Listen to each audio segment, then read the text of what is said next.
Hi అండి, అందరికీ నమస్కారం. సభీకో ప్రణామ్. ప్రతి శుక్రవారం మన ఆడవాళ్ళందరికీ ఎంతో ప్రీతికరమైన రోజు అనే చెప్పాలి. ఎందుకంటే లక్ష్మీదేవి తల్లిని మనం ప్రత్యేకంగా ఆరాధించే రోజు కాబట్టి.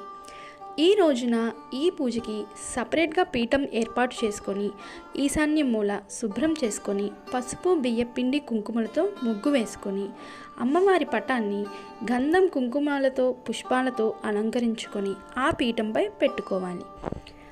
అమ్మవారిని పూజించే ముందు గణపతిని శ్రీచక్రంని కూడా పూజలో ఉంచి పూజించుకోవాలి. అమ్మవారికి శ్రీచక్రం అంటే చాలా ప్రీతి. అందుకే ముందుగా శ్రీచక్రంపై ఉన్న శ్లోకాన్ని 11 సార్లు జపించాలి. ముందుగా అగరొత్తులతో దీపాన్ని వెలిగించి నమస్కరించుకొని ఈ మణిదీప వర్ణన స్తోత్రంని ప్రారంభించుకోవాలి. ఈ మణిదీప వర్ణన స్తోత్రం 41 రోజులుగా ఈ స్తోత్రాన్ని మనం పఠించాలి. ఇది ఉచ్చారణ కొంచెం కష్టతరంగా ఉంటుంది. దీనిని మొదట కొన్ని రోజులు వింటూ చదివితే ఇబ్బంది ఉండదు.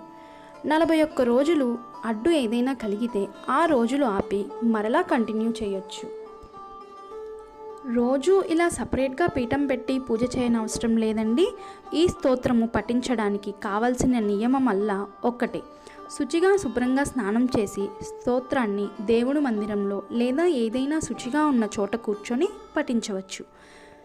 ఈ స్తోత్ర పఠనం వలన భూ సమస్య బాధలు, ఇంట్లో నెగిటివ్ ఎనర్జీ ఉన్నా, ఏదైనా ఇల్లు మధ్యలో ఆగి ఉన్నా, కొత్తగా గృహ నిర్మాణం చేయాలన్నా ఇవన్నిటికీ మూలం ఈ స్తోత్రం పఠించడమేనండి.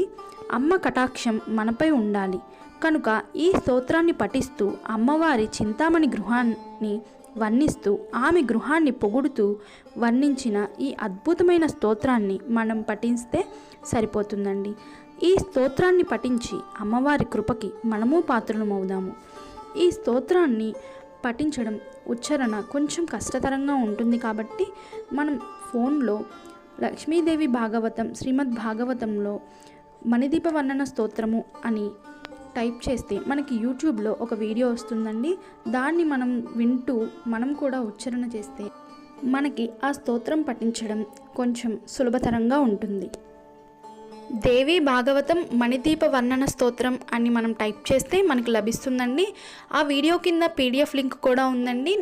ఈ స్తోత్రంలో మొత్తం 283 శ్లోకాలు ఉన్నాయండి. ఈ స్తోత్రాన్ని మొత్తం పఠించడానికి గంట సమయం పడుతుందండి. ఆ గంట సమయం మనం ఆ స్తోత్రాన్ని పఠిస్తూ మన ధ్యాసంతా ఆ స్తోత్రంపై లగ్నం చేస్తే ఆ స్తోత్ర ఉచ్చారణ మనకి తర్వాత ఈజీ అవుతుందండి. ఇక ఈ స్తోత్రం పఠించడం పూర్తయ్యాక మనం హారతించుకొని పూజని ముగించవచ్చు.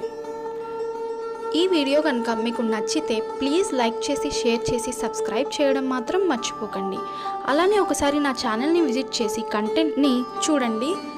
నచ్చితే గనక నా ఛానల్కి సబ్స్క్రైబ్ చేయండి.